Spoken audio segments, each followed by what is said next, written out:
Students, judges, speakers, JA staff, supporters, and special guests, welcome to JA's Company of the Year Championship. I'm Rachel Bruce, and on behalf of JA Canada, I'm so excited to kick things off. Today is all about celebrating creativity, teamwork, the incredible spirit of entrepreneurship, and the businesses our JA company program teams have built over the past year. Whether you're here to present, support, or cheer on your peers, your energy and effort are what makes this event so special. As I mentioned, my name is Rachel and I will be your host this afternoon. I am also a company program alumni. I completed the program in PEI when I was in high school. And when I graduated, I stayed involved with JA through the Youth Advisory Committee and the Alumni Task Force. I even worked at JA PEI, the Charter, as a communication digital specialist. And I am now an alumni coordinator at JA Canada. So I'm so excited to be here today and learn more about the businesses the students have built over the past year. And we will begin with a land acknowledgement.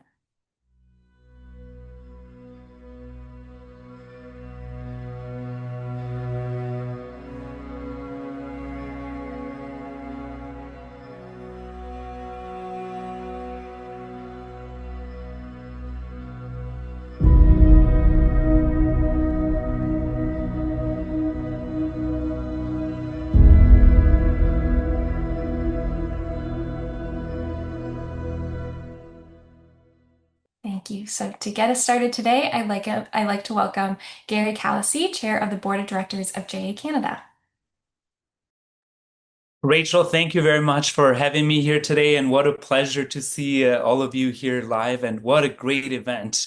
The company program is one of the most valuable of junior achievement, and as you can appreciate, for all the volunteers, the staff, and certainly the students that are here today, this is so meaningful for all of you through this journey. I must say that I was extremely excited to be invited to come and speak to you all of you today, because what an exciting moment. You've had this 9 JA teams that came from a variety of categories, and the winner will go to Brazil to really represent Canada at an international level. I will be fortunate enough to join you in Brazil as that happens, and I really look forward to seeing this. And you're all winners in every way for having been through this program. Everything that you've learned along the way will be important, not just in this context, but in everything that you will do in your future. You can imagine some of the skills you've learned right now, from teamwork and collaboration to the negotiation skills to planning in advance and everything in between, how important that is to everything that you will do in the future. One of the things that we've learned at Junior Achievement is that this dedication to youth is critical, because you are the future of the country. And nothing makes me happier than seeing all of you do all this hard work around these companies that you've created, and really seeing this often play out in real life afterwards.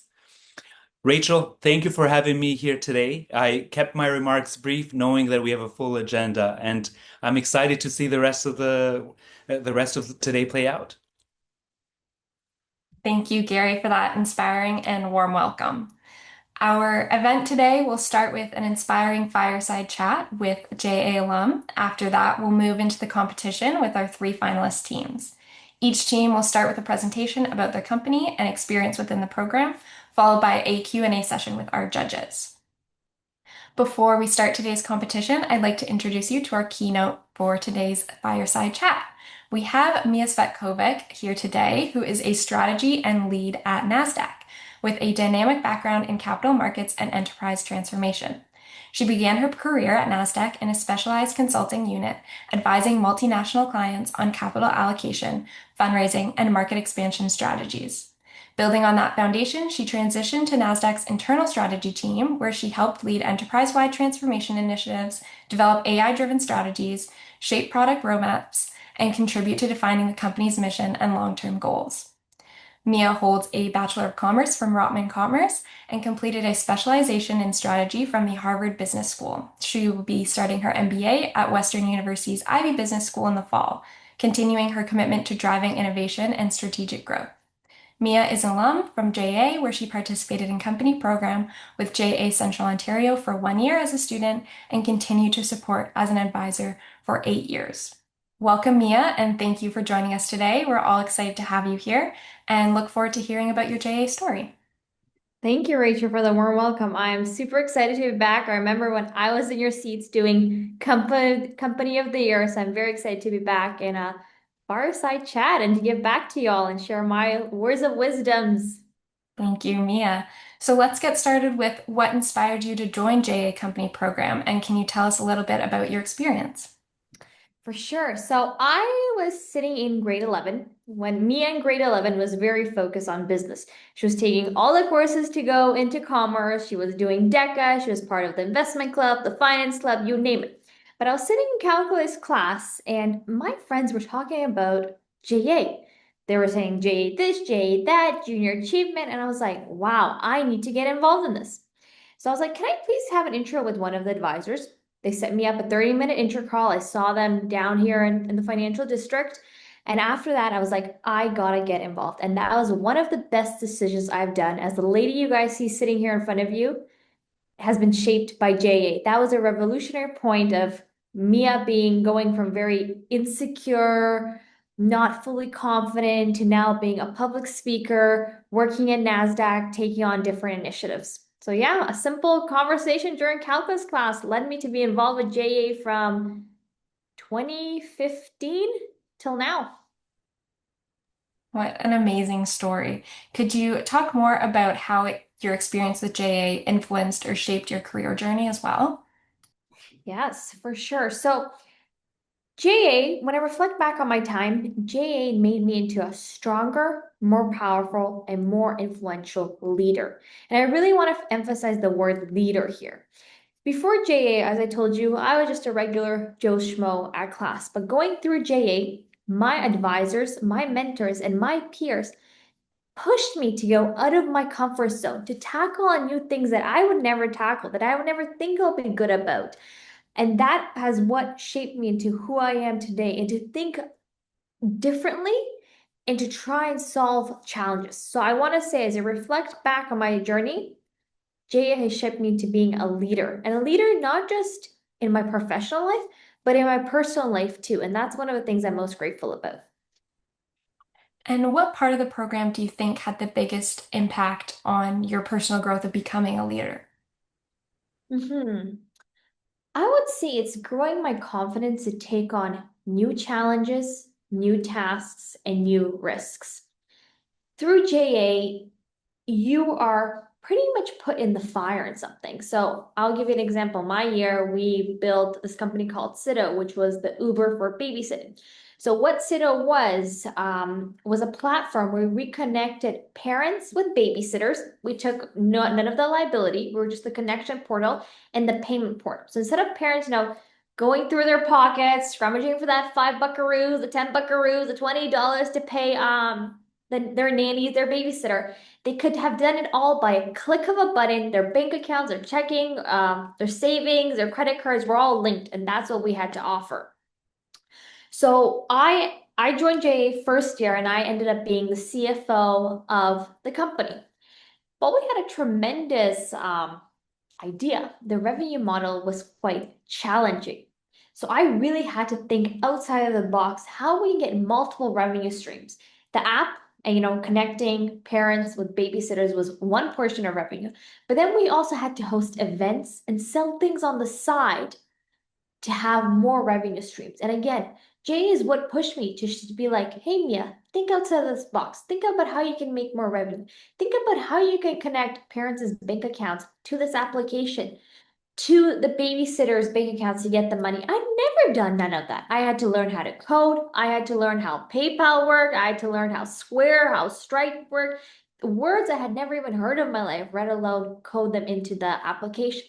So when I reflect back, JA has really helped boost my confidence and tell me that, hey, Mia, you're good.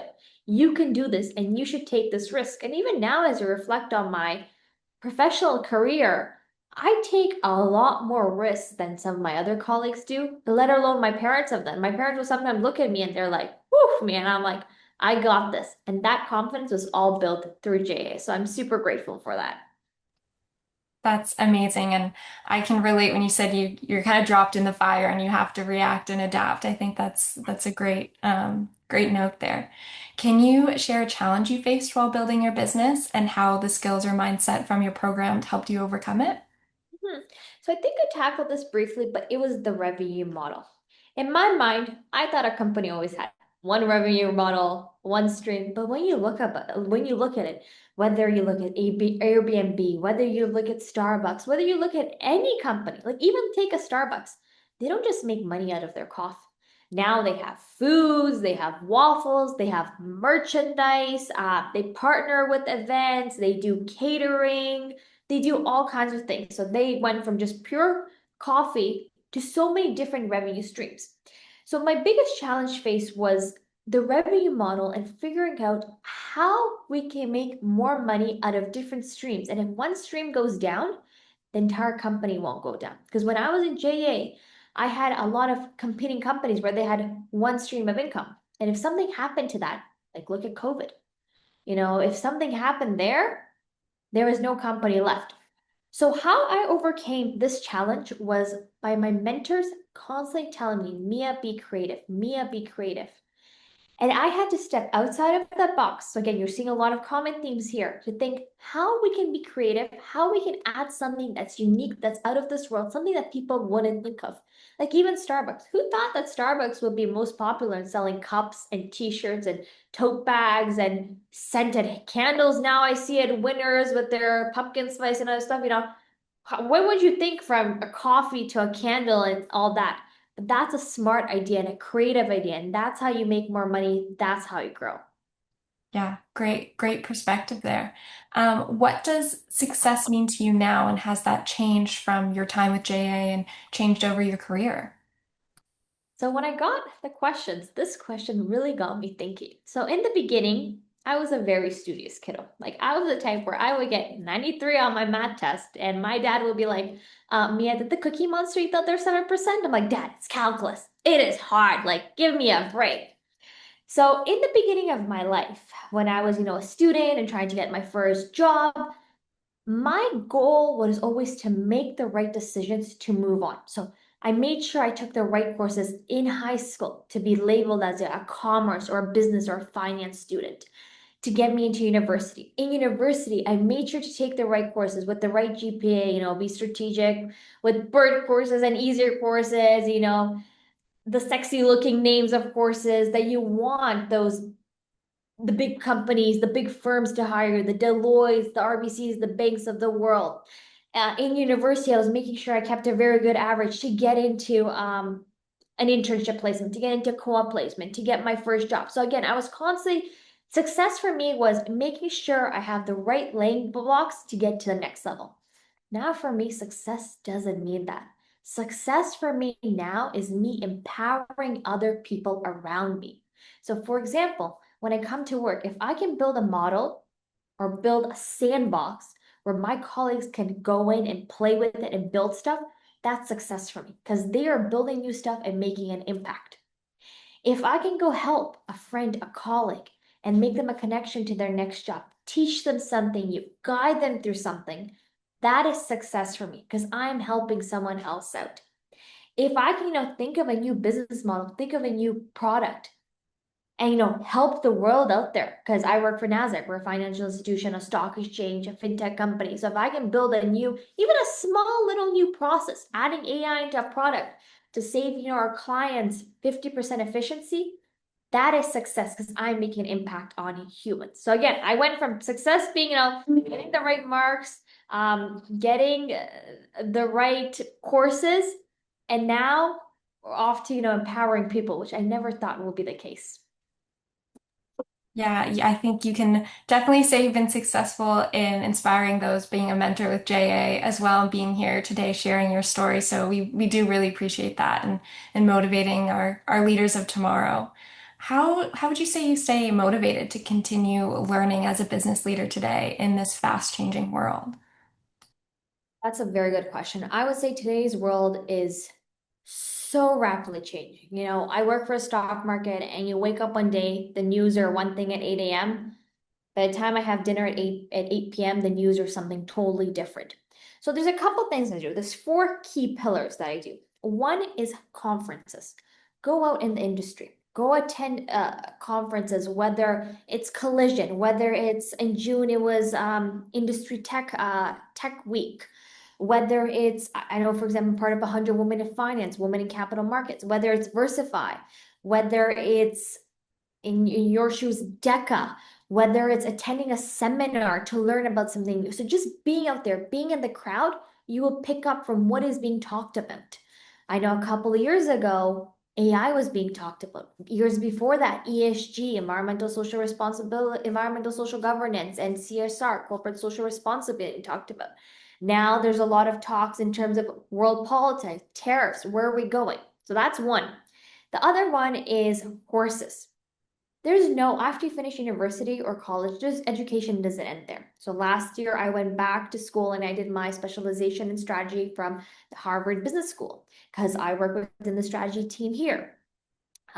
Further education as well. This year I'm starting my MBA to further my knowledge. Yes, I'll learn some tremendous things in class, but I'll learn even more stuff through my peers as Western Ivy is case-based. So it's also really interesting to hear what's happening in their companies. How are they tackling AI? How are they tackling global politics? How are they tackling climate change? That's how you learn. And the fourth one, which is the biggest one, and I really want to emphasize it. If you're going to walk away with one thing, walk away with this, it's networking. Unfortunately, in today's world, it's who you know and not always what you know. We all have pretty much the same foundation. Every university pretty much teaches you the same thing, but it's really important in terms of who you know. When I reflect back on my career, all the way from JA, like I got into JA by chatting with my folks in calculus class, by networking. I got, my first position and all that by networking at an RBC event when I first worked with RBC as intern. And networking at the event, they're like, "Oh, Mia, that little girl over there. How else would they have picked my application out of 50,000 students that apply?" At NASDAQ, internally, I've been with the company for over 6 years now. I've changed 3 different positions, all through networking. I didn't have a resume till this year when I had to apply for my MBA class. My last resume constructed was in second year university because all the moves I had made were through networking. No one asks for your resume because they know what you have to offer, who you are. So this year I had to sit down, I had to learn how to make a resume to get into my MBA class. But again, I made all those moves, all those pivots, and they transitioned me from an intern to a part-time worker while I was in my 4th year at Rotman Commerce to full-time, all by fall. So network, very important. You'll learn new things, you will meet people, and that's how you get further in life and ahead. That's amazing. Yeah, just learning from the people around you and talking to the people around you. I think that's great advice. When you're faced with setbacks, how do you stay focused and driven? I think you've touched on this a little bit before. Just you could dive a little bit more into what that looks like. Everyone will face setbacks. Every CEO out there, whether on Bay Street, on Wall Street, will face setbacks. Now, what makes one CEO successful versus another, one individual successful versus another, is how they deal with them. When you have a setback, yes, it will be hard. Take 5 minutes, take an hour, take a day, depending on how big it is. But then go back to your North Star. Whatever I do in life, whether it's personal, professional, even at the gym, I have a North Star. What that means is I have a goal I want to reach. And even when I make slides for my teams, I physically put a yellow star at the top of the slide. Because even if they don't read any of the slide, at least they're going to see an object and they're going to read text attached to the object because that's how the human brain functions. So put a North Star, have your setback, go back, figure out what happened, learn from your setback, but go back to your North Star and continue. My mom always tells me, she has this very famous line. She goes, "Mia, if it's out of your control, do not stress." And that's a line I go after. If I can't control it, I don't stress, but I continue focusing on the North Star because that's how I succeed. That's how I would get ahead. Amazing. I love the visual of the North Star as well. From your experience and your journey, what advice would you like to give to the company program students here today? You have heard this already from me, but network. I think networking is very important. It will get you further in life. And the other thing I want to give is actually a piece of advice that was given to me. In as you go through different jobs, as you go through further education, whatever it is, always consider these two things. So for example, for a job, I was at one point debating whether I wanted to move companies or move teams, and my mentor told me, are you learning or are you earning? If you're not doing either, run, Mia, like lightning speed. If you're doing one or the other, stay, as there's something there for you. If you're doing both, you're killing it. So in your shoes, as you reflect back on being a high school student, a university student, think about whether you're in a class, whether you're in a student group, whether you're part of a club, whether you're giving back. Are you learning something new personally or professionally? And instead of earning, are you growing or are you developing? If you're doing both, stay. That means there's something for you. If you're not doing either, you're wasting your time. Move on, find something that would give you that and help you make that impact. So that's my two biggest pieces of advice that have been passed down to me, and I would love to pass it over to you all. Thank you so much, Mia, for sharing all your wisdom and your experience and inspiring words. It was amazing to listen to you and hear your advice. So we're so grateful that you were able to join us here today. Thank you so much. Yeah, thank you so much for having me, and for all the students out there. Just know that you even taking on this program, being here, you're already standing out, you're already doing a tremendous job. So keep it up. Just want to give you a massive round of applause because I've been in your shoes and you guys are doing tremendous. Thank you, Rachel. Thank you so much, Mia. Amazing. I'm sure everyone could learn something from Mia's advice. I know that was very inspirational for me and great to hear from her experience through JA and through her career.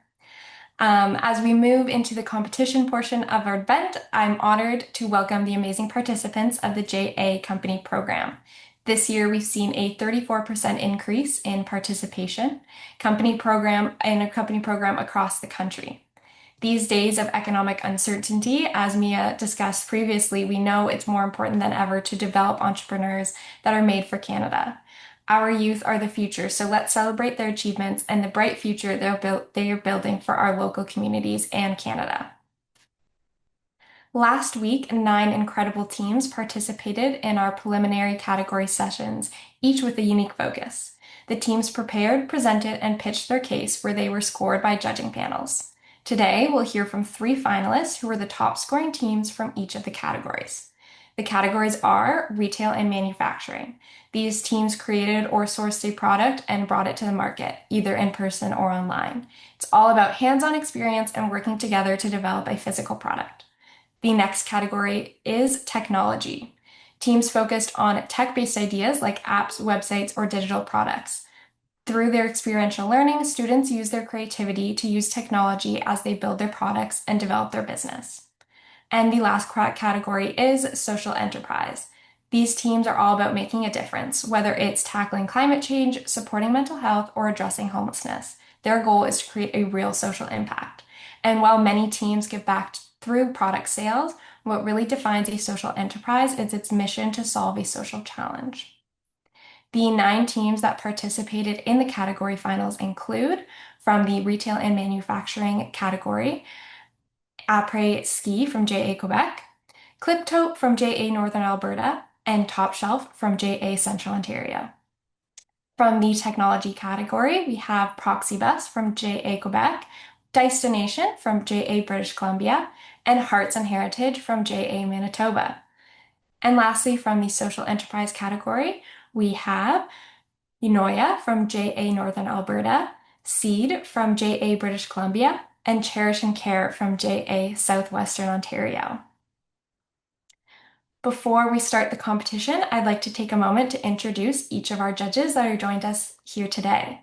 We have Shamita Kumar from Zurich, Canada, who is a passionate and results-driven DEI professional with a background in corporate consulting, community advocacy, and anti-oppressive counseling. She's led impactful strategies across industries, helping organizations create inclusive, equitable cultures. She's also driven to break barriers for underrepresented communities and build workplace cultures where all can thrive authentically. We have Charmaine Wong, who is a partner at Deloitte, where she has most recently led the digital and customer consulting business. Her team collaborated with clients to revolutionize how businesses are imagined, designed, and brought to life. Charmaine is also a member of the JA Canada board. We have Mehdi Beneni, a cybersecurity expert that worked in Deloitte, PwC, and more recently, KPMG. Mehdi's days consist of addressing his clients' business risk through technology, more precisely in the identity and access management field. He has explored various domains of risk management for the past 10 years through his consulting experience, but he always has a minute to discuss his passion for scuba diving or his never-ending Goodreads book list. Next, we have Carol Hewen, who is a manager of Green Shield, Canada's only national nonprofit health and benefits provider. Carol is dedicated to supporting youth mental health. Carol is also a JA Company Program alumnus and VP of Production Award winner in 2017-2018. Thank you to our judges for being with us today and lending your expertise. We are very excited and fortunate to have you here with us. Our first team is the finalists representing the manufacturing and retail category. Welcome Top Shelf from JA Central Ontario. You may now come on camera and set up your presentation.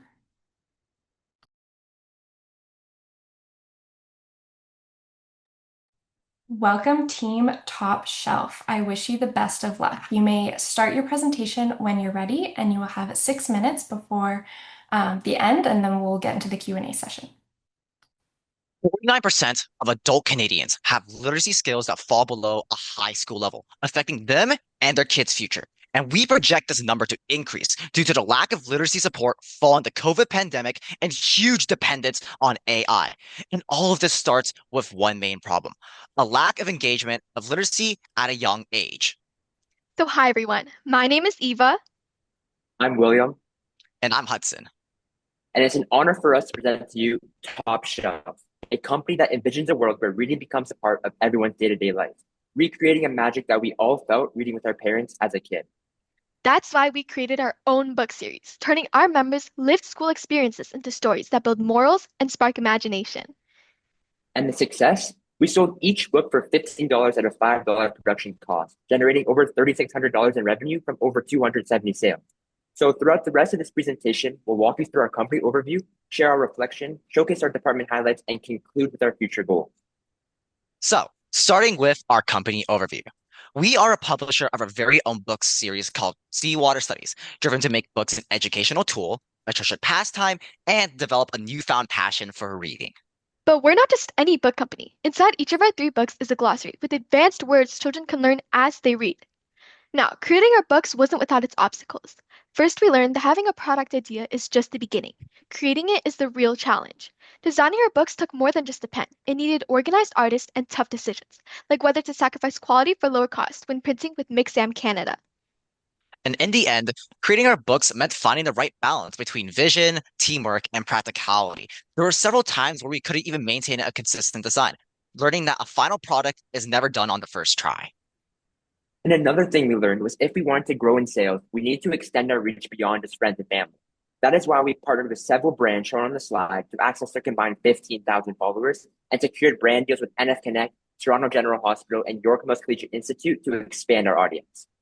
We learned that with marketing, consistency is discovery, because without it, we were invisible to new customers. So Top Shelf committed to posting weekly, growing nearly 500 followers, 50,000 views, and over 1,000 website visits through organic marketing.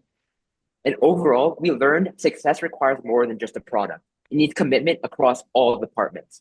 This is what led us to our most important lesson. Strong commitment comes from a strong camaraderie. Sorry, Willie might have cut it out. I'll speak for So, beyond our company roles, we built connections with various team icebreakers and attended networking events such as at EDC, at a Creative Destructive Lab, and at a JA Camp Success, which motivated us to continue JA, and which is why we're still here growing our business. So, let us explore each department and how we bonded over time. To kick this off, we started with the year with writing not just 9 book story prototypes before deciding on our final 3 favorite products. What made this truly special was how every department came together to brainstorm our stories and crafting a wave of adventurous books.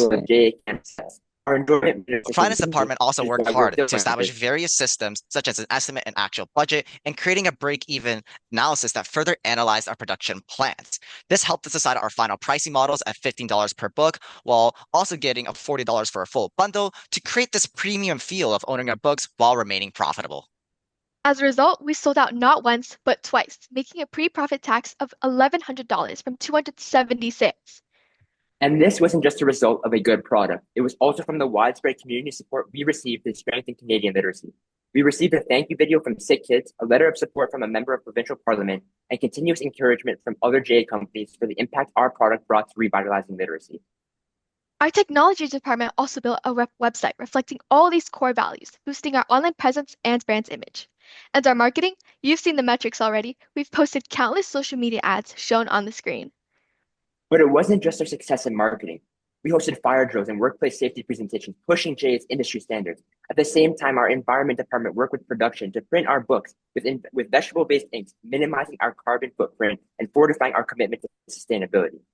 Our CSR department also donated over $1,300 to the Sick Kids Foundation, with $360 in our own proceeds, but also the $1,000 prize from the Gary and Joanne Ramey CSR Award for Central Ontario.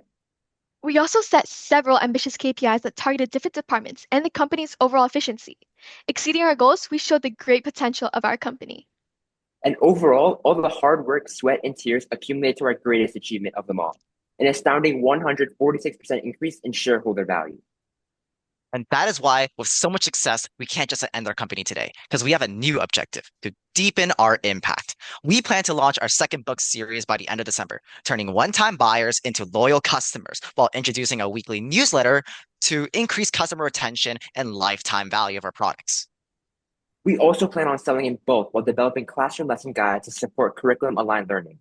To fund this expansion, we'll reinvest profits and secure partners with schools, local artists, and other big brands. And everyone, your recognition as Canada's Company of the Year would give us the credibility we need to make this possible. Because for us, this isn't just about books. It's about decreasing that 49% to create a world where all adults can read, thrive, and succeed.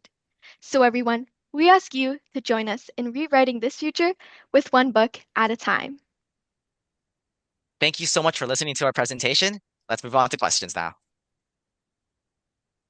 Congratulations, Top Shelf, on an amazing presentation. You can now, you removed your slides. I will now pass it over to the judges for the Q&A session, and we will start with Shamita with the first question. First of all, a really great job. I think that's such a cool idea. So my question for you is, did you need to make any changes to your original company idea or any of your product ideas? And what changes did you make kind of throughout the process? I can begin answering that question. Thank you so much for that question. So when we were deciding on our products, we finalized the idea of having books. But the main issue came with two things. One, what sizes are we going to do? And two, what kind of art style should we encompass within our books? Do we want to go for like a more whimsical art style? Do you want to have cartoonish with bright colors? So when we went through the process of designing our books, this is where we mentioned in our presentation, the first issue came in. Design consistency, making sure that everyone's art style matched so that way it's a continuous visual attraction for children to continuously read without any sort of inconsistencies. And because of this, we had to make several changes on what our theme would be. We had to change up our color palette. We had to change up the certain characters that we drawn. How are we going to draw the characters? How zoomed in are the characters going to be in proportion to the background? And next comes into our sizes of our books. We needed to figure out what sizes would children be most comfortable reading for our books? Would it be like a novel, or it's like a rectangle, or like a 6 by 6 inch square? This, as a result, required us to do a lot of customer interviews with our decisions and our choices, making differing across the process because we needed to figure out which is the most common preference within our community and across Canada. So those are the two main things that we had to change. Awesome. Great. Thank you. Thank you for that answer. I will pass it on to Charmaine for the next question. Hi, Top Shelf team. It's super nice to see you all again. Fantastic job. So I was curious, what was your biggest learning in building a team and working as a team? I can answer that question. Thank you so much. I think the biggest thing that we learned was that, firstly, we needed to have more personalized illustrations from an illustrator. And also because we didn't have time to like create these drafts or final products due to like the 6 month time frame that JA restricts to, we had a lot of time inconsistencies and it was very difficult to get things done on time. And so we learned a lot by working together and to help each other through these times of troubles. And in addition to that, I think we also learned that we had to bond earlier on and to have more opportunities outside of just the 3 hours every week in JA, since communication is such a big part of building a good team, of making a successful business. Having this teamwork that we should all be able to have and having this confidence to be able to communicate with each other, to be comfortable with sharing the issues that we're having, to be able to, talk to each other if we want to change an idea or a plan was really important. So I think that if we're learning anything from this is that we should bond earlier on and be able to talk to each other no matter our state of where we are, whatever the problem is, and just be able to communicate. Thank you so much. Mehdi, would you like to answer or ask the next question? Sure, thank you. Again, really good presentation. You should be proud of yourself. As a person who's investing a lot of time in books, I'm very happy to see the product you developed. So let's say you had a lot more time and a lot more energy to put in this project for the future products to develop to, again, achieve the goal of your mission. Would you have in mind? That's a great question. I can answer that one. So regarding extra time and extra resources, we would obviously want to have a more consistent design across all books and more fully fledged ideas. Because right now we had 3 books, all designed by high school students on a Canva doc. Not the greatest thing, but obviously still pretty high quality. We wanted to get into illustration. So we wanted a real illustrator to get in and really hand draw all our books to really level them up. That is what we would do with extra resources. However, with extra time, we would like to have gotten more reprints. As we mentioned, we had 2 reprints, and that was due to the time constraints. If we had more time, we would have been able to have a 3rd reprint as we had in our future plans, sorry, as we mentioned in our future goals, and that would have helped us a lot. As we mentioned in our future goals, we also wanted to expand into school boards and develop into games and to a newsletter. That will help us lower the 49% we mentioned, the 49% illiteracy rate we mentioned at the start of and end of our presentation, helping our ultimate vision of lowering the illiteracy rate in Canada, creating a better future for us all. Thanks. Thank you. Thank you. Carol, would you like to take the next question? Yeah. Great job, team. Extremely impressed with both the problem you're trying to solve, how you went about solving it, and your strategy of getting your books into hands. My question is, you did a great job with your socials to get lots of followers. How did you convert followers and views into sales? I can answer that question. Thank you. So one of the things that we want to clarify is the target audience. Most people think that the target audience for books are children. That is actually not true. Primary target audience for most book companies are parents with young children or with cousins that want to also have books to be used as a gift or for, other activities or hobbies. And so what we did with our social platform is we promoted a lot of reels to get a lot of traction and following, but then followed up with the option for them to contact us and request a quote, request an order. We had a Google form created, and therefore, when there was interested parents following our company as customers, they would request some books to purchase, and then we would deliver to them by car. As we mentioned in our social medias, we are local within the GTA and Toronto, so this was logistically possible. And as a result, over half of our sales came from that Google form filled out.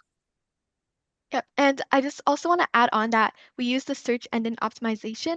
And so people who were interested in our products or maybe followed us, and if they searched us up, they could easily find our website and be able to contact us and buy whatever product that they want.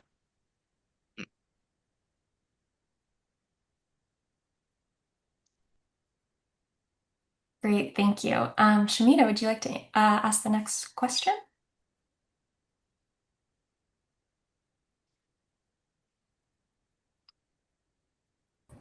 Sorry, my mute button. Would you say was the most difficult or challenging part about starting the business, and how did you overcome that? Great question. I can answer that one. A huge challenge we faced with our business is just the sheer size of our team. So our team, I would say, was on the pretty larger scale of JA teams. We had 30 kids at the start. So obviously that made decision making really tough, right? So we had to get everyone on the same page. So I employed a democratic process so we can all come to a consensus. So there would usually be two options, like Hudson mentioned earlier, a 6x6 book or a rectangular book. So we had teams go and pitch what they wanted. Some of the kids wanted a 6x6 and some of the members wanted a rectangle book. So we had kind of like a debate style, not arguments, debate style debate, debate to see if it would be a 6x6 or a rectangle. So our biggest challenge was getting everyone on the same page and coming to a sound consensus decision. And that was the biggest challenge we faced throughout the company program. To build on to William's answer, what we also wanted to promote within our company was voluntary projects and works that members can even get into outside of their department. One of the things that we realized is as a large company, you need to prioritize everyone's personal goals and their commitments outside of the JA company program. Why are they here? What skills do they want to learn? What's their expectations out of the program? So what we did is whenever we had a trade show upcoming, whether we need to make an advertisement, we gave opportunities for all members across all departments to participate and go beyond the departmental roles. So that way they can explore multiple fields. This resulted in a lot of engagement. And as you saw on our KPI slide, exceeding the 70% benchmark of having on-time task completion because everyone was just so engaged in work beyond the department. And I think that's why we were so collaborative and we were able to address the large team issue is because it didn't matter. We had committed people at the end of the day. Thanks so much. Charmaine, would you like to ask the next question? Do I get more than one? Sure. I already asked one already. Oh, yeah. Sorry. I thought you meant two this time. Yeah, go ahead. Okay. Maybe this is a question for each of you. I was curious around what the most surprising superpower you exhibited during the process that you didn't know you had. I can answer this one first. I think that throughout this whole process of JA and for our entire experience here, the most superpower, I guess I would say that I saw that we had was the amount of potential we could have as just high school students to be able to reach such big companies and such big businesses, such as Sick Kids. Like our team reached out to Sick Kids and we ended up getting a thank you video, which I did not expect at all. And we also ended up getting a letter from the member of provincial parliament as a congratulations towards us. So that's definitely a really big thing that I didn't know any of us were capable of, and I would consider it a superpower because I didn't think that, we could do this at all. I can answer next. So I guess by what you mean by superpower is the biggest thing you learned about yourself. And I think the biggest thing I learned about myself is that not sometimes, all the time, you should put the team before yourself, right? It's not about having the best personal achievement. And it's like going for president of the year, going for VP of marketing of the year, but it's about having that bigger picture and going for the team goals, like company of the year, the CSR award, the best brand award. And what I learned about myself is that when you put the team first, good things happen to you as well. Because when you go for the greater good of the entire team and all the general members who might not have the opportunity to speak up and you let them get included and you have the executive team always involved and on the same page, it always ends up having a better chemistry and a better team flow than just focusing on yourself. So that's the biggest thing that I learned about myself was to focus more on the team and not be selfish and be for yourself. Yeah. To end off your question with my own thing, I learned my own superpower. I think it's learning how dedicated I can be. So something I want to share with you, Charmaine, is I didn't take the initiative to apply for VP or president or any of those executive roles to initially because I thought I wouldn't be able to commit my time. I thought I didn't have the abilities. I thought I didn't have that personal drive to learn as much as the rest of the people. I thought everyone was just way more talented than me. But the reality is, I spent like hours a day essentially. I spent all night drawing those books. I spent all night talking with William to plan the shareholder report and just get all the things done that makes our business possible. I realized that throughout the JA company program, you'll realize that the expectations that you have within the company program, what you're going to learn, is not going to be fulfilled. Rather, you're going to learn something different about yourself, what you actually want to do, how much time you spent, and which areas you want to help with. And which is why you see me here today as an executive assistant rather than just a general member, because I realized that what my nature of work is, I want to be someone that helps the entire company, helps the entire logistics side and the administrative side get things done possible. So, yeah. Well, thank you all three for sharing. Your answers completely warmed my heart, and I'm really glad to hear of the learning experience you each had. Thank you, judges, for your questions, and thank you, Team Top Shelf, for your presentation and all your answers. We're going to give our judges a few minutes to make their notes in preparation for our next presentation. So we'd like to share a video from JA Alumni. Over the years, thousands of young people have come through JA Company program, gaining real-world experience, building confidence, and discovering what it takes to turn ideas into action. Many of them have gone on to become successful entrepreneurs, innovators, and leaders in their fields. One of those who continue to inspire us is Bruce Poon-Tip, the founder of G Adventures. He's a proud alum whose journey from student entrepreneur to global changemaker is nothing short of remarkable.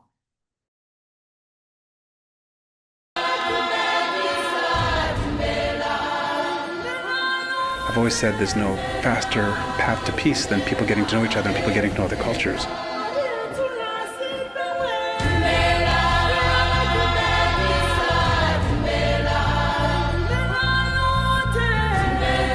I was 23 and I guess it was my first trip to Asia, and saw that there was a gap in the market between the mainstream traveler and the backpacker. You know, at that time, the only type of travel that existed was the mainstream type travel, which was coach tours or cruises or resorts, and that wasn't how I envisioned travel. I just saw a lot of people in the same situation that were out trying to do cultural kind of experiences while traveling, but I knew that there was a market for a certain traveler that wanted something more authentic. You know, that was my eureka moment, I guess, as an entrepreneur. So I came back and did that.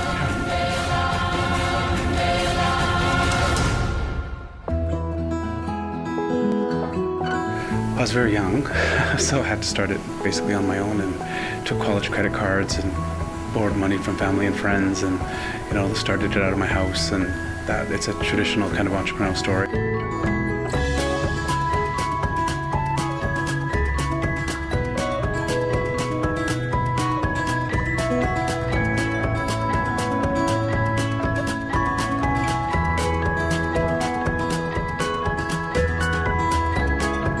Now, we're the largest small group adventure travel company in the world. We have offices in 28 countries around the world and are just under 200 million in annual revenue.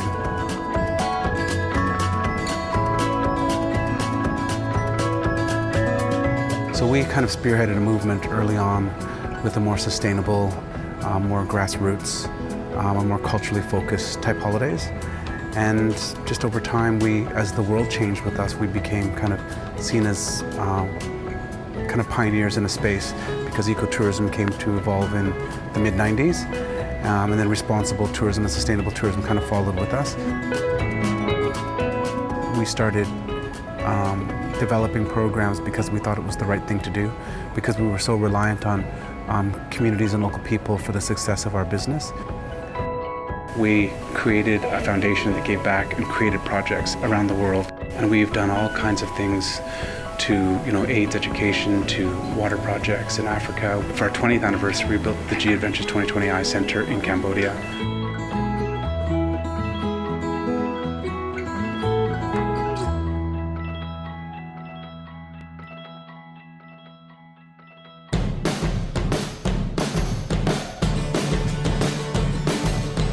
The question I get asked the most about starting is, how did you do it like so young? And it was junior achievement that gave me the ability to do that, because to me it wasn't unusual at all, because I'd already done it.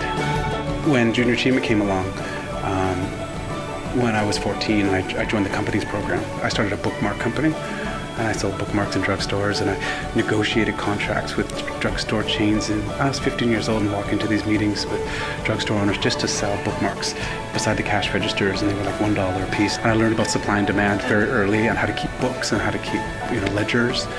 And you can't really put a price on that kind of experience. It gives you a fearless approach to business. I'm very happy that JA has chosen me for this, because this is really important stuff for me, because I really do believe that junior achievement was an instrumental part of my development. It was, without a doubt, probably the most important thing that I did, before I started the company, that inspired me and transformed my thinking. And it was the first time there was a place where I could harness my ideas and the energy that I had towards business and entrepreneurship.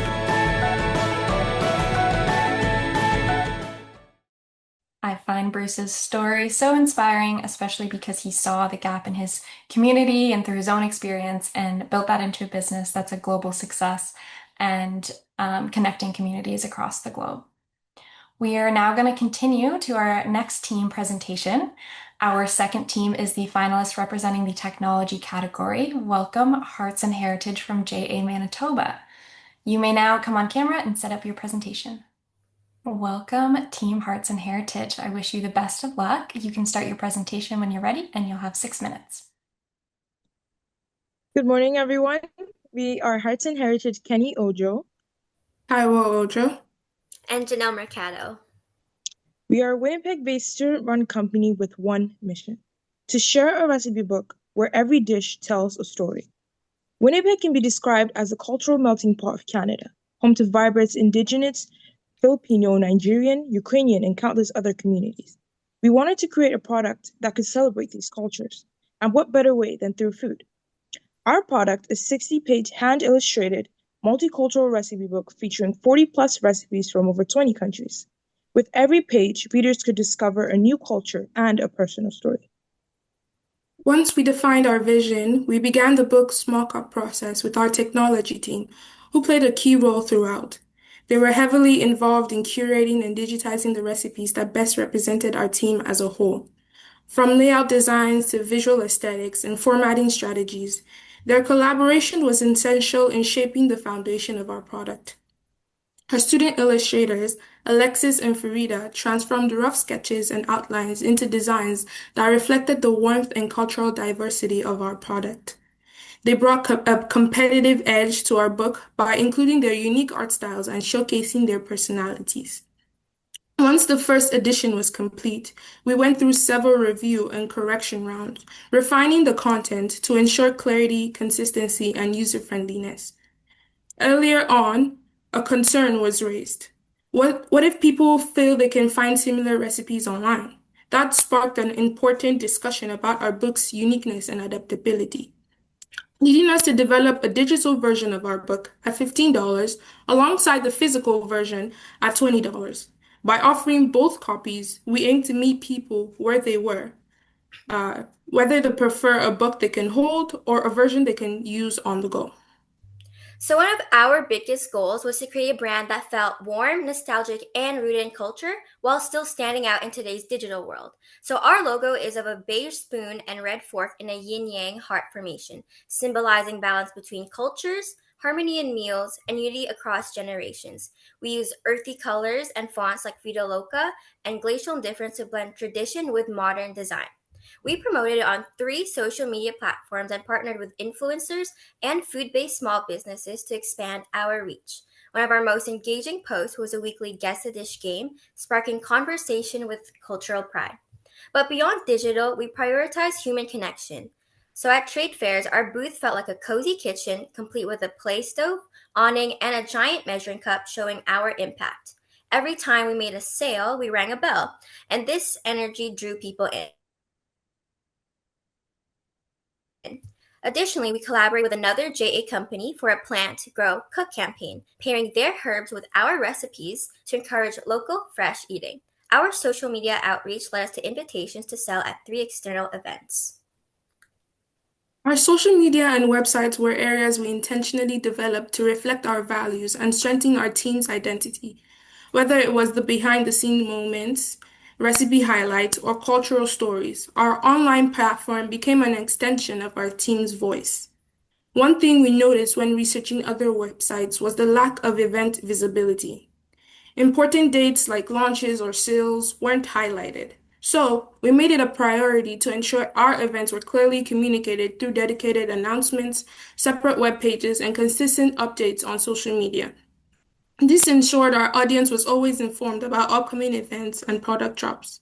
Beyond purchases and promotions, our social media and website also served as a platform to share personal stories and moments where our team members talked about their cultural backgrounds and the meaning behind the recipes they contributed to. It was a way for us to not only share our product, but to also express the character of our company. In total, we sold 279 recipe books, both physical and digital, generating $5,560 in revenue. With a production cost of just $5.76 per book, we earned a net profit of $2,800 after covering all our expenses and taxes. Shareholders who invested just $10 per share received a return of $66, resulting in a 560% return on investment. And in line with our mission to give back, we donated 10% of our sales, which is $650, to the Child Nutrition Council of Manitoba, helping to provide meals for over 300 children across the province. From day one, teamwork was our secret ingredient. We were 18 students from 4 Winnipeg high schools, working diligently towards a shared goal. We tasted, photographed, and illustrated dishes, turning recipes that have been passed down through generations into easy-to-follow instructions. Every member contributed significantly by taking initiative, collaborating across departments, and staying committed to our goals. But most of all, we created a supportive environment where everyone could work together harmoniously, and we could have fun doing it. Heart and Heritage is more than just a company. It's a reflection of Winnipeg's diverse cultures, bound together by food. Our recipe books lets newcomers taste home again and invites lifelong Winnipeggers to discover the flavors right next door. On this journey, we haven't only shared stories, but written our own. Thank you for believing in a group of high school entrepreneurs who wanted to cook, to connect, and to give back. We're proud of what we have created and the lessons that we have learned along the way. Thank you. Congratulations on an amazing presentation. You can now, take down your slides and we will begin the judges Q&A session. We can begin with Carol with the first question.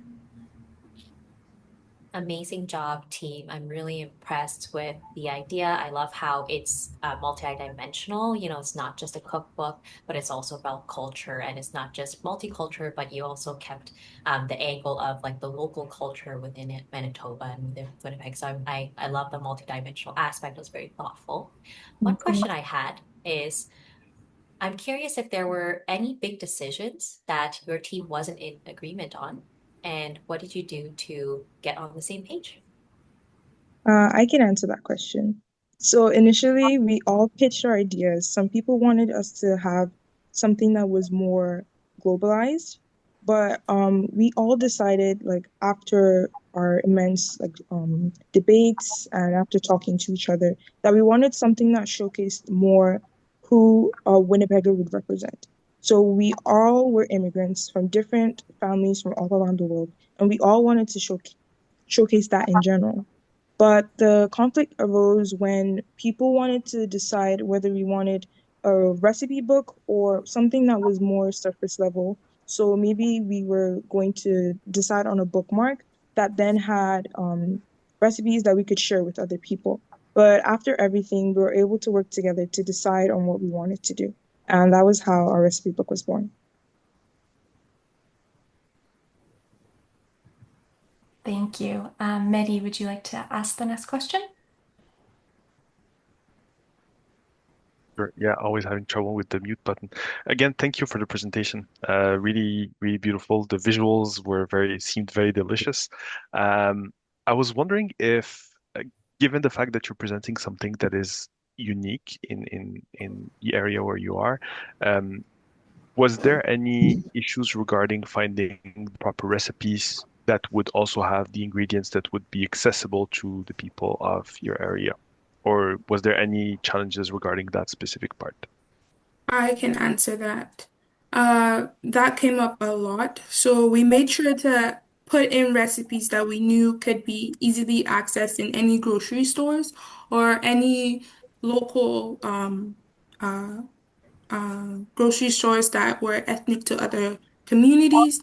We made sure to cut down recipes that may be difficult to follow. Some were about 2 hours long, and we knew those weren't something we could put in our recipe book that people could easily follow.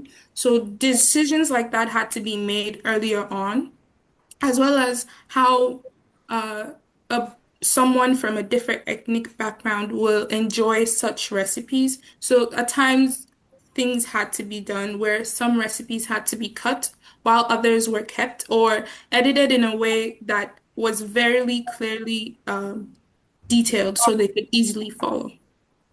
Yeah, and adding on to Taiwo, these recipes were passed down from each of our families. So the fact that these were recipes that we used on a daily basis, like we know that since we could access the ingredients, that people around us locally, since we like shop at the same place, that they would be able to find the same thing since our recipes were passed down from our generation.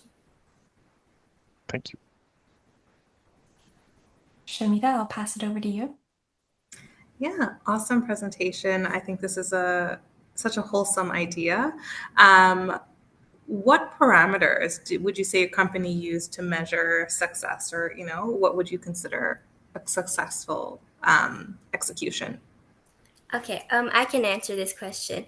So for our company, like success, it was for us, we determined success as like the community outreach and like how much people that we could touch and impact through this. And a way that we were impacting people through our books was, for example, collaborating with the Child Nutrition Council of Manitoba and providing meals for these children. So that's a way that we measured success. For example, during our trade fairs, we actually had a large board, which I had mentioned that was used for our marketing.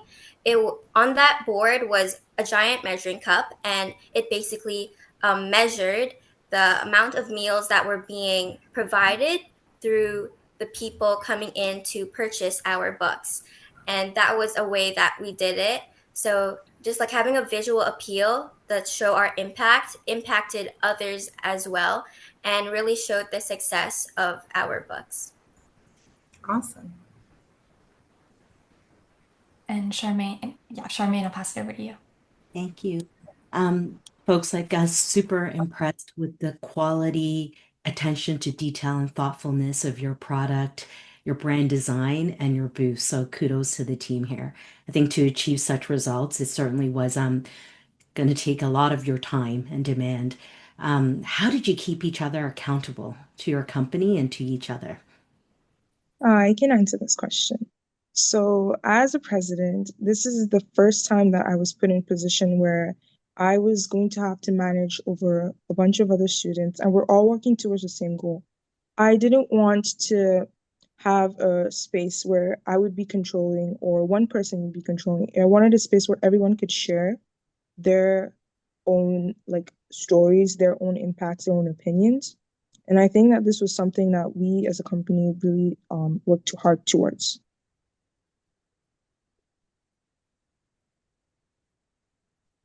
Great, thank you. We have time for more questions, so I'll pass it back to Carol.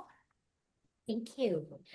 So I love that you started with the physical cookbook and then you thought, hey, maybe I need something online. But my question is, how did you how did you decide the price of both products, especially considering online there are so many free resources? I can I can, answer that. oh, Oh. you can do that actually. Okay, I can answer that question. So to start, our physical books, we sold it for 20 and then our digital products at 15. And we know that those prices are a bit pricier compared to our like other competitors. But the thing that made us stood out was that we focused on the quality and mission and emotional value. Because something that I personally learned throughout my J experience is that cheaper doesn't always mean better. So just looking like how we could provide the value to our customers that it meets what they're getting out of it. And so buyers were not just getting recipes, they were also supporting community meals and cultural heritage and a beautifully designed product as well. I can also add to that. One of the things that impacted the prices of both products was the amount of time that was put in because our illustrators had to work out of company hours to separately illustrate some of the aspects of the book and then put it in, as well as digitizing every recipe book. That impacted the prices of our book, as well as how much printing would affect the price as well. So the digital book the price was cut down due to the fact that it wasn't being printed. So the cost of printing was removed from that. And then the pricing on the physical book was all aspects in process. Great, thank you. Mehdi, would you like to ask another question? Yes. So this is like something that you shared that is something interesting because it's hard to know how much we have to print in order to make sense financially. So what lessons did you learn in the process that knowing now you would have done differently like in the past if you had to start over? I can answer this question. So initially, when we submitted our quotes to the company that was supposed to print our books, we didn't keep in touch with them. We weren't with them in every like single direction that we could have been. I would say in the future, if we're to continue this company, maybe being more hands-on and being more involved, calling and making sure that the production of our books meet our standards. And then as a company in general, I would have said, improve on our communication, working harder on also sharing with the community, because this was something that I believe that every single person could have related to. This is a business that everyone eats. So everyone has an opportunity to hear about our book. Everyone has an opportunity to learn from the book because there were also stories in there that could widen the perspective of many people who had lived in this country but didn't know much about the inhabitants of this country. Yeah. Thank you. Thank you.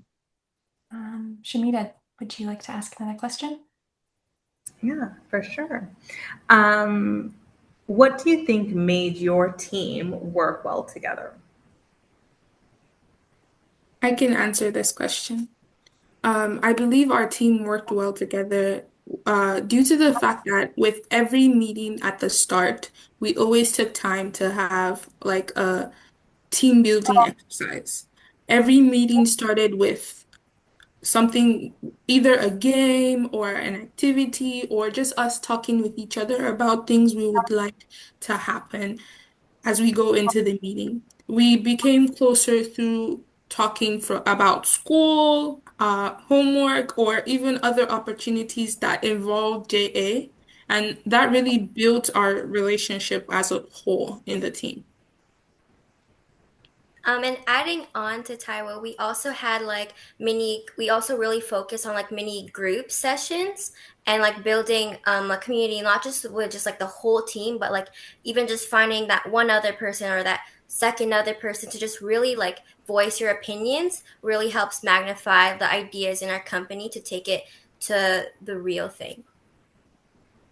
That's great. Thank you. Thank you, Hearts and Heritage team, and thank you to our judges for the questions. Our judges are now going to take a few moments to deliberate, and we would like to share another video with you. And before we do that, on behalf of JA Canada, I'd like to thank all of the company program advisors who have supported teams over the past year. As volunteers, they invest about 100 hours of their time to supporting company program each year. At JA, we know the magic happens when youth connect with people who share real-world knowledge and experience that bridge the gap between learning and life. JA advisors mentor, coach, teach, and inspire because it matters to them, and they believe in the power and potential of youth. As a JA alumni myself, I am so grateful for the advisors that were part of my journey and the belief that they had in me that motivated me throughout my career and my success. We'll now take a quick look at this video. What do you believe? Do you believe that better begins now? That everyone deserves a chance? That the proof is in the doing? And that failing isn't something to fear? Do you believe that kindness can be a superpower? that we can accomplish more together than apart. While the truth may hurt, it's a pain we sometimes need to feel. Do you believe in the indomitable power of perseverance?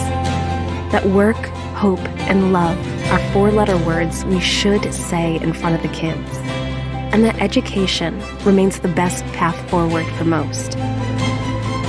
At Junior Achievement, we believe this too. With your help, we can give young people the skills and support they need to achieve their potential and become the best versions of themselves. At JA, what we do wouldn't be possible without our sponsors and supporters. JA Company Program is a life-changing experience, and we would like to acknowledge and express our thanks to all the sponsors that made this program possible at the local and national levels. In particular, we'd like to recognize the Rossi Foundation for supporting this year's Company of the Year Championship. We'd also like to extend our appreciation to the National JA Company Program partners, Enterprise Mobility, the McCall McBain Foundation, and the Zed Zurich Foundation. So thank you. I'm sure our judges have had time to make their notes, so we'll continue with our team presentations. Our third and final team is the finalists representing the social enterprise category. So welcome Cherish and Care from JA Southwestern Ontario. You may now come on camera and set up your presentation. Welcome, Team Cherish and Care. I wish you the best of luck. You can start your presentation and you'll have 6 minutes. Good afternoon, everyone. I am Luke Sowden, President of Cherish and Care. Good afternoon. I'm Kira Isram, VP of Production. And me, I am Tessa Sanislow, VP of Marketing at Cherish and Care, and we are the creators of the Bright Box. There have never been so many different ways to be creative, but distractions are taking the place of inspiration.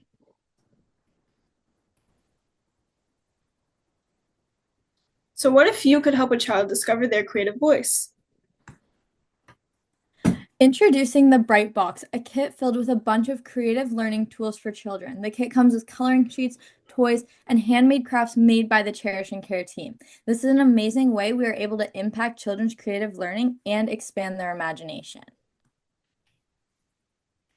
We handcrafted and put together each box. Every member contributed to making a box, whether it was creating a craft by hand or putting together the box itself.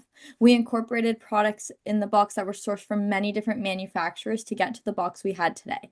This included donated toys from friends and family as well as local businesses. At Cherish and Care, we saw something missing in today's generation: creativity. Kids are spending more time on screens and less time imagining, building, and creating. That's why we created the Bright Box, a fun, hands-on kit to help kids unplug and reconnect with their imagination. Our mission is simple: to create happiness by nurturing the imagination of the next generation. Once our mission was clear, we looked for the right partner, someone equally committed to empowering the next generation. The Boys and Girls Club of Hamilton Halton was a perfect fit. This wasn't just a donation, it was a true collaboration. Each Bright Box included a $5 contribution to the club, and customers could also donate their box to a child in the program. Together, we raised $500 and donated 60 boxes, each one sparking joy, creativity, and comfort. The best part, we visited the club ourselves. We saw the kids' faces light up as they opened their boxes. It was real. It was unforgettable. This wasn't just about a product. It was about connection, care, and making a lasting difference. We used Junior Achievement's business model canvas to help map out our company. The initial capitalization was $400. We made the box for $16 and sold it at a price of $34.99. For marketing, we made both printed and digital pieces of collateral for our customers, such as info cards and business cards. We also built an amazing website to help our customers understand our company and the Bright Box better, with a QR code to help them navigate it easily. Along with the website, we created some fantastic social media channels. You can see some examples of our social media campaigns right here on the slide, and we use these to help target all our potential buyers. Now, a really valuable side benefit of doing the social media campaigns for us was that it allowed us to engage our entire company, building our diverse group into one focused team and bringing everybody out of their shells. For example, Tyler from our finance department was easily the quietest member of our group, but by the end of the 18-week program, he had been involved in all of our social media projects, becoming our mascot and growing much closer with our team. As for sales, we sold online via our website and we also made direct sales. Every member of our team sold at least one Brightbox, even if that meant stepping out of their comfort zone. To help drive sales, we paid a $1 commission per Brightbox sold, and we also held a sales contest for the member who sold the most boxes to win an Amazon gift card. So once things got rolling for us around week 11, things were amazing. As Tessa said, we bonded as a team and started working together, and the company took off. In total, we sold 86 units, 60 of which were donated directly to the Boys and Girls Club. Our total revenue was $3,090, and some customers even donated over and above the $5 unit donation to the Boys and Girls Club. We had retained an earning of $859.50, and most amazing, our profit per share was $78.72, more than 3 times the original $25 share investment for each member. Our product originally started out as a med kit, where the goal was to reach children in long-term care, but we expanded our audience to reach more kids. Once we had reached the idea of the Brightbox, we had created a prototype, but our product was not to the standard we wanted, and we felt it needed more. We found ways to improve the product cost efficiently by creating products by hand and outsourcing toys that were donated, as I had said before. And yes, this did create a very complex production line and difficult product, but that is how we got to the product we had today. We started as a nervous group of high school students, grades 9 to 12, meeting in a McMaster conference room, excited but unsure of what was ahead. What began as a simple idea to help kids in long-term care quickly grew into something more. As president, I saw how this project brought real growth. Everyone stepped up, balancing school, life, and responsibilities, and supporting each other through it all. Weekly calls, stepping outside our comfort zones, and working as a team turned this from just a project into something so much more. We didn't just build a business, we grew as people.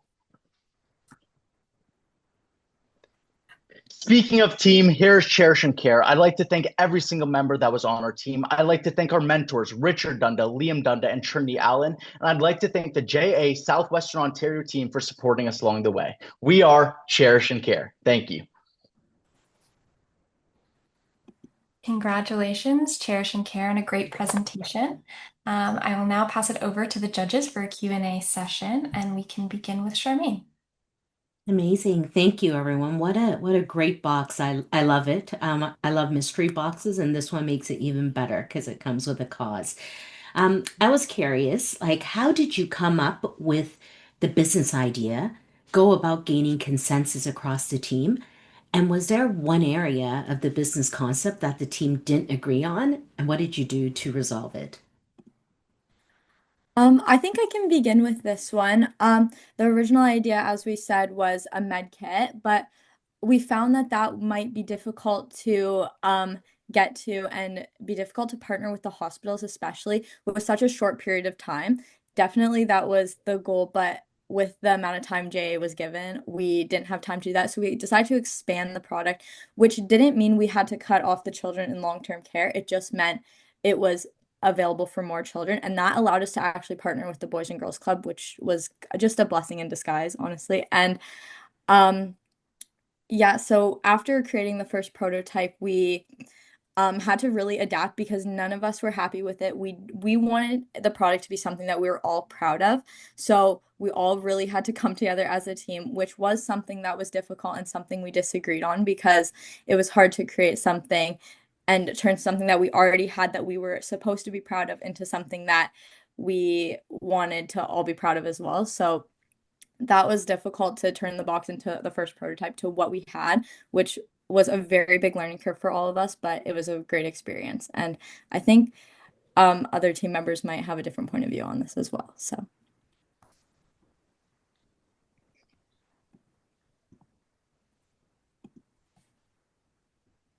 Amazing. Thank you. Mehdi, would you like to go next? Sure. So this question is to everyone. A little bit amazing presentation, by the way. Thank you for your time, and it was really interesting as an idea to see. What's something you learned about yourself that surprised you in the process? Because there's a lot of things that you learned through that experience. What's something that you surprised you about yourself in that process? I can start this off. So for me, what I learned is I've never really been put in a position as a leader, and I wanted to make sure that every single person on our team had an opinion that was valued and cared about. So we employed a democratic system where every single person throughout every single process had an opinion and had a perspective. Because what we spoke about is in every single aspect, people helped in building the products, people helped in creating everything. So democratic processes was a big thing for me. So the team really enjoyed working together. If I may add my own perspective on this, I definitely learned about the importance of a good social atmosphere amongst the company and amongst the team in general in order for things to get moving. In my experience, I was in charge of our social media campaigns and our social media marketing initiatives. And we ran into a bit of a challenge in the earlier weeks when we were starting to kick off as a company, where we were having a hard time finding motivation and ways to come up with like creative ideas. And we realized that that was because we weren't finding like a reward in it for us in a way.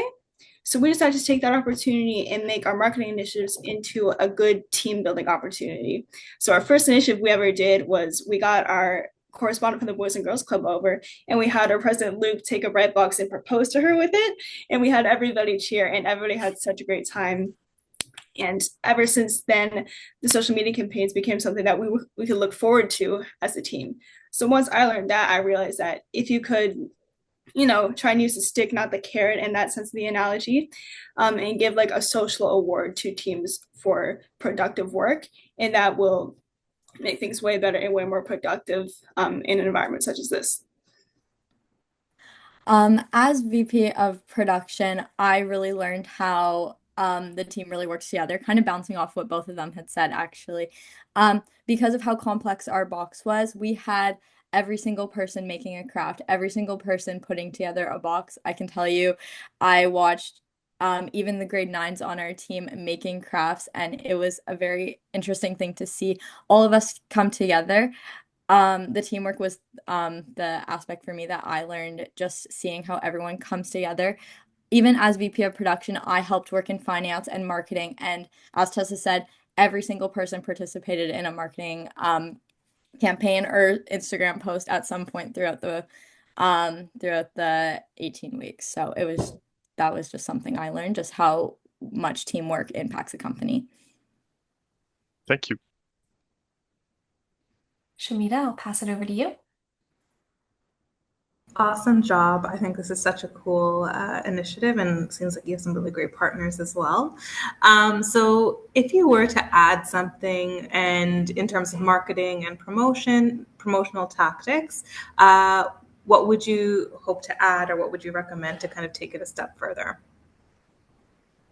Well, when we were developing our marketing initiatives, we were looking to cater our initiatives towards groups of people, because if we look at it, there are two main groups of people that are going to be consuming our marketing content, and that is people who are looking to buy a bright box, which would be parents of young kids who could use the box, or grandparents that want this for their grandchildren, which was a common demographic of people that bought this, or people that are our age and obviously don't have access to like a child to buy a box for, that would be looking into more maybe donating one to the club. So we were making content to promote it to people who are going to buy it, and also more to just promote our image of us and make us relatable and have a good image of us. But I would have liked to promote it more towards the youth audience that we're spreading our image towards, and maybe also in a separate way to the consumer audience of like older people and parents, which we did in a way with using Facebook instead of Instagram for certain posts. But I would have liked to maybe tweak our promotional tactics specifically a little bit more towards each audiences, because I think we could have made some efficient sales and donations that way. Awesome. Thank you. And Carol, I'll pass it over to you. Excellent. Really great to hear the social enterprise winner. I you may have heard of my intro. I work for like Canada's like largest social enterprise. So I'm very, very excited to see other social enterprises being born. So part of social enterprise, it's one of the critical pieces is figuring out which community partner we should work with. It's a very thoughtful task. So I want to hear about that process that your team went through. How did you go about assessing partners you could work with? How did you ultimately like select this partner, and anything that helped make this partnership as successful as possible? In terms of creating our, thank you for the question, by the way. In terms of creating our relationship with the Boys and Girls Club, we started off pondering about what group we would want to be with. So we knew from the beginning that we wanted to make an impact on our community. So we needed to find a group that wanted the same amount of impact as us.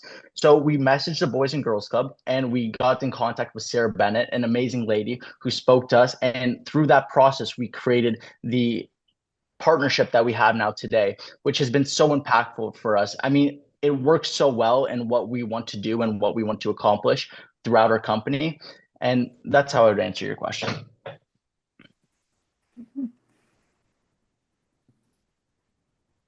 Great, thank you. Charmaine, I'll pass it back to you. Yeah. We have some more time. What was something you had to do that really took you out of your comfort zone? And what did you learn from it? I can answer this question. Thank you very much for that one. Well, we came off to a bit of a slow start with sales initially, up until between weeks 8 and 11 were a really difficult point for us, because we had we were under a lot of pressure to sell specifically so we can generate the revenue that we needed.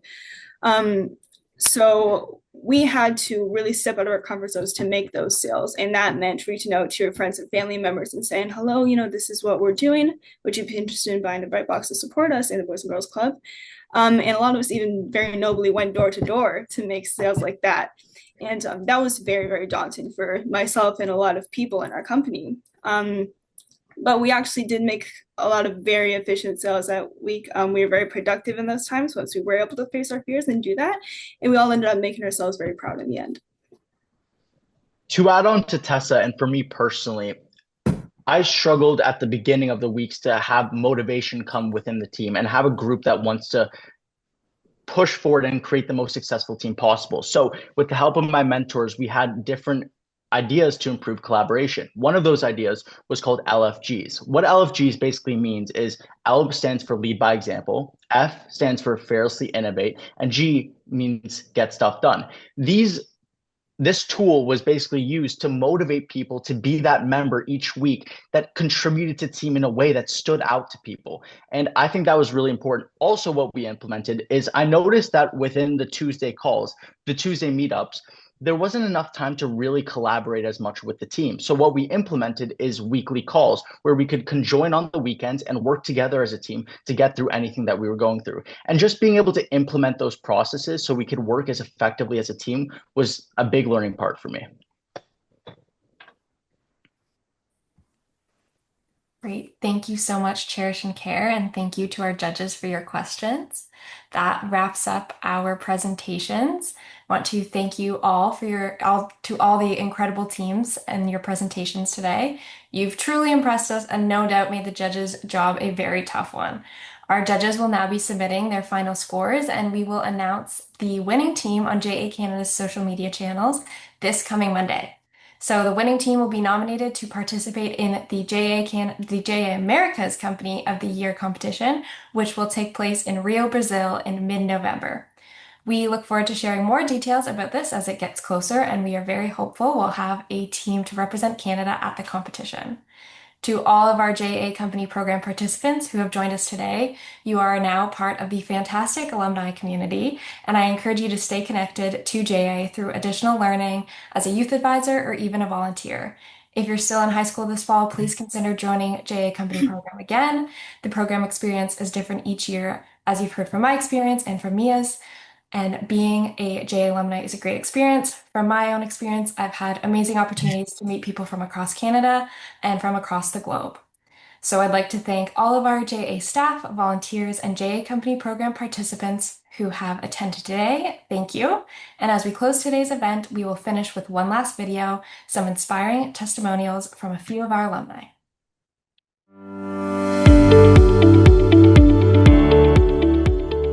spent 3 years in the program. I got to go all the way to the JA America's International competition and loved my experience with JA so much that I decided to stay involved as an alumni, a JA Youth Advisory member, as well as a mentor now for the company program. So the mentors I had in the company program really transitioned my life. They taught me how to be more confident in what I have to say, as well as gave me real-world insight into what it's like being an entrepreneur in the real world. So in my first experience, I had 2 different mentors who I'm still in contact with now, and they showed me what is possible if you put your mind to starting a business and step outside of your comfort zone. I would say my experience in the program is what inspired me to be a mentor. Seeing the difference that my mentors made for me has made me so driven to give back to the students of the next generation. I think we're building the leaders for the future, and by giving back and teaching them the same lessons that I learned, I think we're only strengthening the future that we're building. Involved in junior achievement for 6 years now. I was introduced to JA through the company program at my junior high school. And honestly, I just entered it because I wanted to be in an options class with my friends, but little did I know it would totally change my life. And so since then, I was on 4 different company program teams, and I was the president of all of them. But I met so many like-minded peers and had incredible experiences that are irreplaceable. And I've met friends for a lifetime through JA. So I continue staying involved in any capacity possible by mentoring, by volunteering, because JA is such an incredible organization, has a reach across the world. I really like that it was student-driven. Now, a lot of these programs and extracurriculars, they're driven by teachers, they're driven by other groups, but this one was completely student-driven, with the help of advisors, of course. So I really like that aspect of it, that we made the decisions, we ran the company, and it made it so we gained the experience by doing it ourselves and not by learning from someone else. Like, we were doing both. We were learning from others and we were pursuing the company ourselves. So not only did the company program give me very valuable and transferable business skills, but it also enabled me to have very, very prestigious connections. I was invited to the Junior Achievement of New Brunswick Business Hall of Fame Gala, where I got to meet the Premier, I got to meet CEOs of major New Brunswick companies, and I got to get insight into the New Brunswick business world that I would have never had.